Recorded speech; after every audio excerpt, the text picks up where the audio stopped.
Does your car sound like that? Then you've got a bad ADP. What's an ADP? It's an alternator decoupler pulley. What is that? Well, not real sure, but what it's supposed to do, it's a pulley that extends on your alternator that's supposed to decouple or disengage when you decelerate. That's supposed to reduce tension noise on the belt and also tension on your alternator. But when they go out, they sound horrible. I almost thought it sounded like an old diesel car because it was knocking and pinging and grinding. It sounded like you had marbles in your engine. It had been happening for several months, and it got worse and worse and worse. And last weekend, it got really bad. It got a real high back grinding noise. And so I went online and did some research and found out that it's just this ADP that causes that issue, not the alternator. To get the alternator changed cost about $650, and if you have to have the alternator changed, probably it's worth every penny because this is a nightmare to change. But I think you can do it. I just spent 10 hours fixing this 2008 Dodge Caliber. It works perfect. I got the new ADP installed. I've got a little trick around how not to completely remove the alternator, but actually do it from the side and also change out the belt, and it works great. And on a skill level, I'm not a licensed mechanic. I'm an amateur mechanic with limited tools. I would say on a skill level of 1 to 10, 10 being the very difficult I've ever done, this is a 10. If I'd have had this video, I would probably say a 6. And I would assume it probably will take you between 4 to 6 hours to complete this job. Now I'm going to show you the tools you need to get this job done right. Okay, what you'll need is a 10mm, 13mm, and 16mm wrench, along with a longer 5/8 or 16mm wrench for the tensioner pulley. You'll need a 13 and 16mm socket, along with some needle nose pliers, some WD-40, a little metal brush. Of course, you'll need an impact wrench, and most importantly, a 17mm hex impact socket to remove the decoupler pulley. Now, this repair was done on a 2008 Dodge Caliber 2.0 liter engine.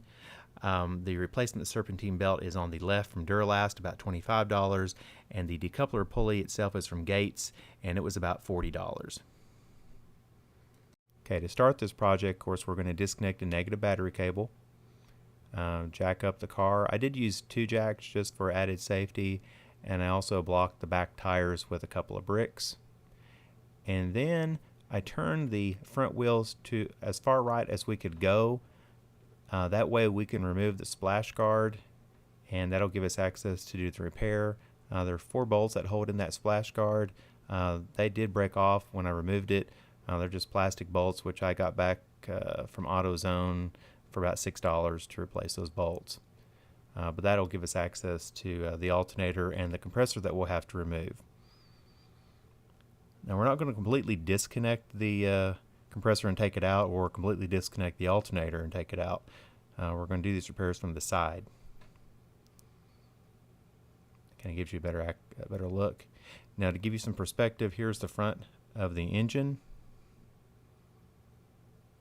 The alternator is located about right midway down, and you can see the decoupler pulley right there, right above the compressor, which we're going to have to remove so we can get access to it. The very first thing, of course, we'll have to do is remove that serpentine belt, and then we will disconnect the air compressor so we can get access to that alternator. Okay, so we've got the splash guard off, and we've got to release the tension off the tensioner pulley right here. You can see it right in there. And then we're going to back off counterclockwise just a little bit, and you can see how that releases the tension. And then we're going to take off that belt right now. Matthew, hold that. Like that. And let's see.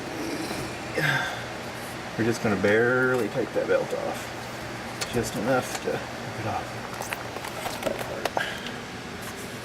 Alright. Okay, so this was a little bit more difficult. We have to get this compressor off that's underneath the alternator, and there is the oil filter, and there are 3 retaining bolts. If you can see them. One is right here, and they all take a 13mm wrench there, and the one on the other side, which you can't quite see, but if there's 1, 2, 3, once you take off all 3, then it just comes loose. So we'll push this out of the way, and we'll unplug the compressor so that we can get to the alternator now. So again, just 3 cross retaining bolts, and then that will unlatch the compressor. Don't forget to remove this electrical connection to the compressor. Once you've done this, once you've removed this whole compressor, it doesn't move a whole lot, but it allows it to drop down just a little bit so you can move it out of the way to get to the alternator. Once you've done that, then you take your compressor off, you kind of lay it back a little bit, and once you've laid it back, you will have to remove this pulley. And I believe it's a 16 millimeter socket. It's really easy to remove. So we got that off. Okay, once you've gotten that taken off, then you've got 2 bolts on the alternator, and you can see it right there. Right, let me get around it. Right there. There's the first bolt. Just break that bolt loose, and that's a 16 millimeter. And then above it, you've got a 13 millimeter bolt. I'm gonna kind of scoot out of here to show you.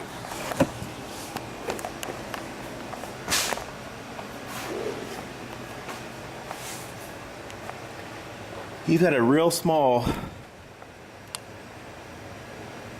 see that right there? It's a 13 millimeter bolt.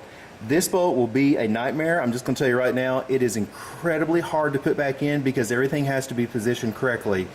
This was the worst part of the entire repair, is getting that bolt back into place. But I'm going to show you a trick how to get it back in, which I wish I would have known before I started. I'm going to pause just a moment. After you have removed both bolts from the alternator, you'll have to wiggle the alternator out of that bottom hinge.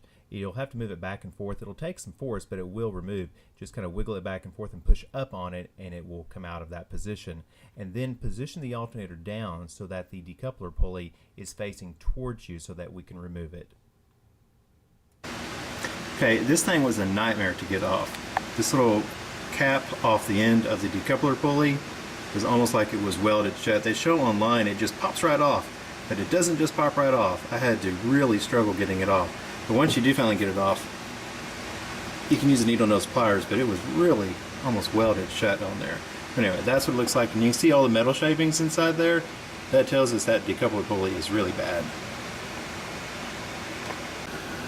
Okay, after we got the cap off, then all we have to do is get a 17 millimeter hex impact wrench socket and just basically put it in here. And I've already broke it a little bit, and you just back it off a little bit. And it actually works about 3 seconds. And it actually just pops right off. Actually wasn't that difficult. And it's off.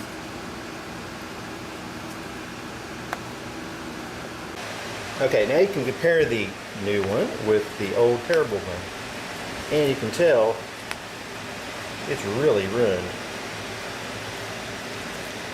That's what was causing all the noise.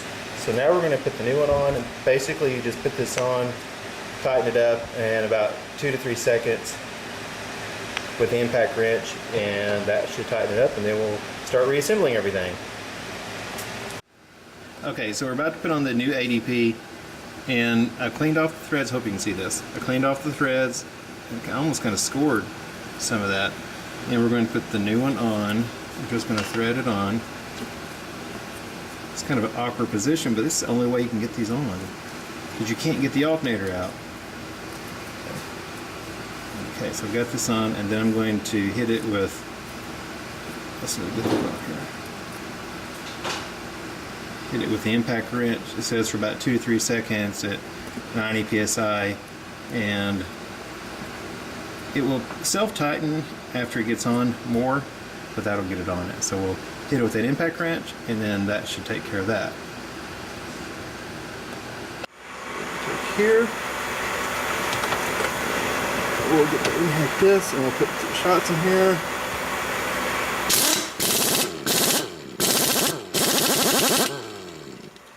be all to it. That should be on. Oh yeah, it's perfect. This was the easiest part of this entire project, was putting that pulley on. That was a piece of cake. So once we put that back on, basically you just go in reverse and put everything back together. But the main problem with this whole repair was putting the top bolt back in on the alternator, and it took 2.5 hours to get this bolt back in. And what I'm going to tell you right now, WD-40 and a steel brush will be your best friend. If you take this steel brush and you where the bolts go in on the bottom and upper part of the alternator, if you will scrub both sides, wipe it off, WD-40 it with a little bit of lubricant, when you slide it back on, it allows it to settle back into place in its original position because it is machined perfectly. So once you do that and clean it, I suggest putting a little WD-40 in each bolt, in each hole, and that way you can actually get it to start and it'll thread back in there. So what I recommend doing is that you actually put the top bolt in first. This one right there, that little top bolt, that 13 millimeter, you slide that one in first. Once you've got that position, you've got to kind of wiggle it in the back, but don't put that bottom bolt in first. You put the top bolt in first. So once you put that top bolt in, right there, you just tighten it up about 3/4 of the way. Then you can maneuver that bottom bolt and you can set that bottom bolt in. Then after you do that, don't forget there is a wire on the back side of the alternator that you have to reattach. Do that, then you'll put your compressor back on. I would again clean the bolts, put some WD-40 on it, they'll slide in really great. Put those 3 bolts back in, and then that will be connected. And once you've got the bolts back in, then you have to reconnect the electrical wire to the compressor. Once you've done that, go ahead and then put this pulley back on. Oops.